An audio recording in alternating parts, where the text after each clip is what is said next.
마태복음 5장, 6장, 7장을 산상수훈이라고 우리가 그렇게 부릅니다. 구구절절이 정말 주옥 같은 예수님의 말씀이죠.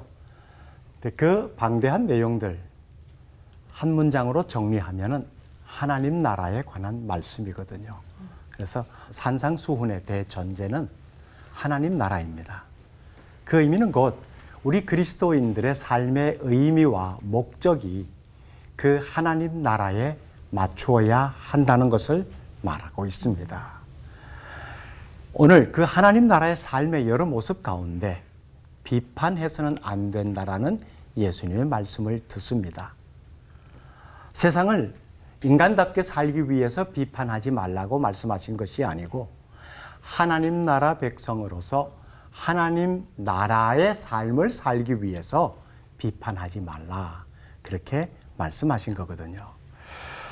혹시 여러분 누군가로부터 편견에 사로잡힌 판단, 비판 받아본 적 있습니까?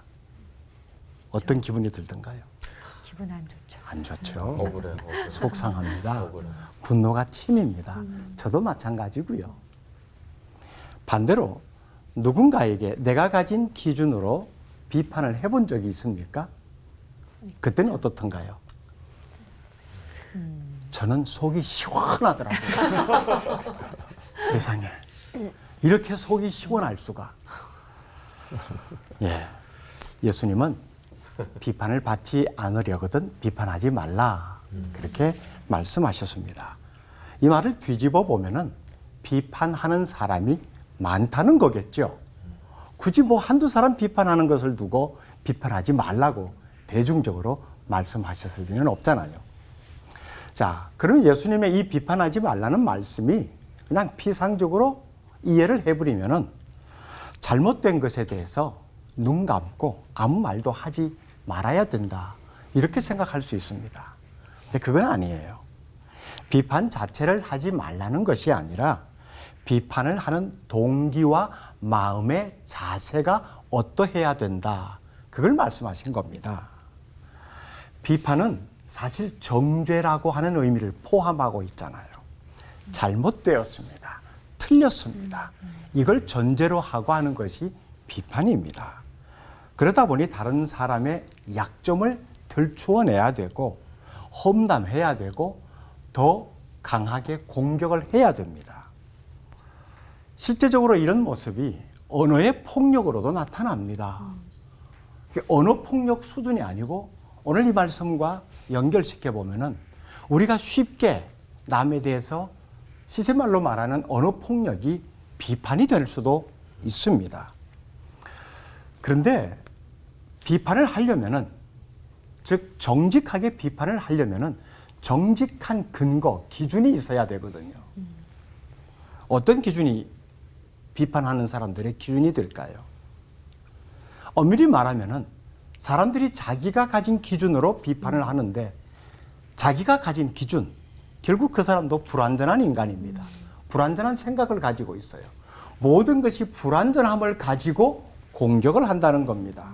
타락한 인간의 본성을 가지고 하는 비판이 제대로 된 정직한 비판이 될 수 있겠느냐는 말입니다. 비판의 위험성이 바로 여기에 있습니다. 예수님 당시에 비판의 전문가를 꼽으라면 당연 바리새인들이죠. 바리새인들은 정말 비판 잘했습니다. 상황과 이치에 딱딱 맞아떨어지는 그런 내용이었어요.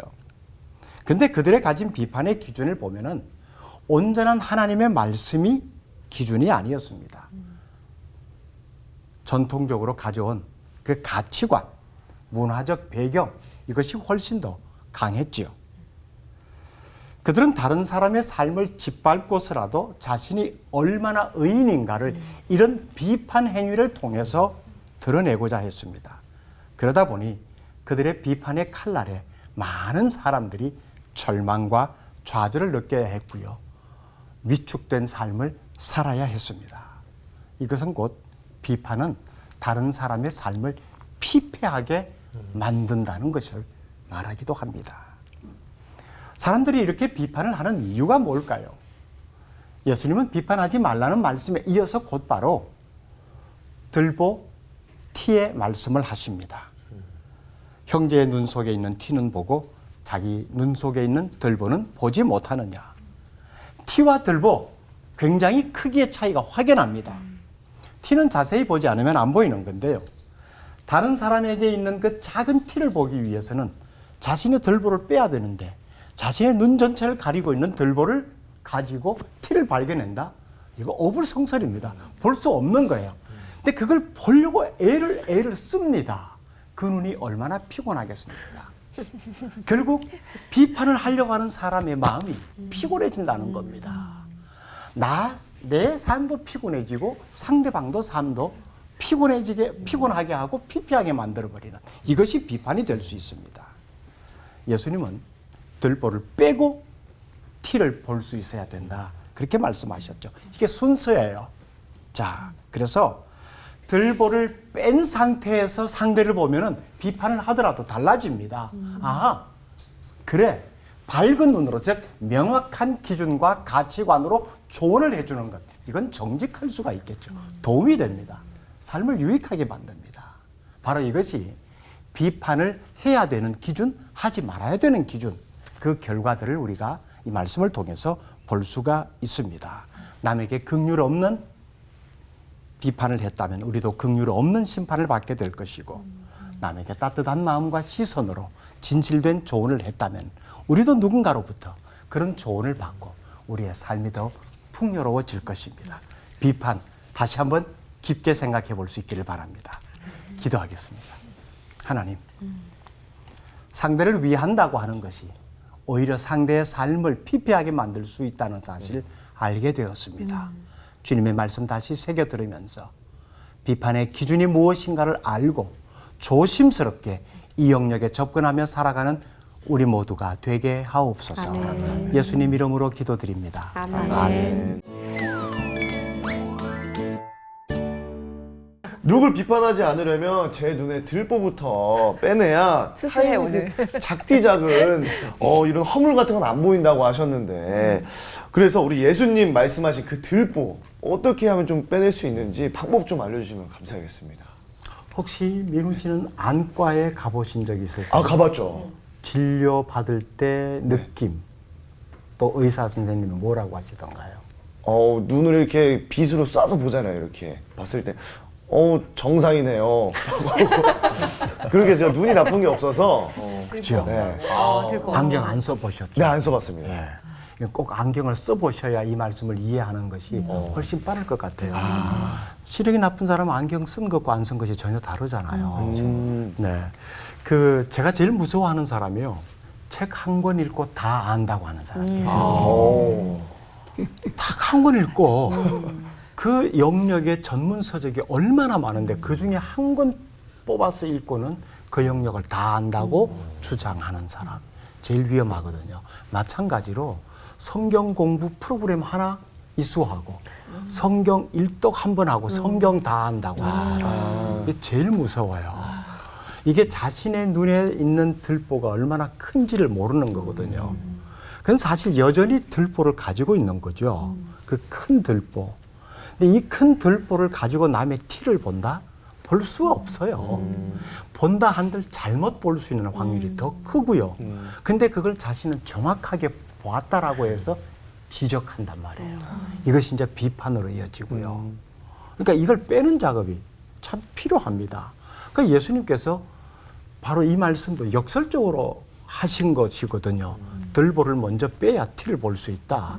비판 자체를 하지 말라는 것이 아니라 비판하려거든 시력 교정부터 해라. 네가 세상을 사람을 보는 눈을 정확히 가져라.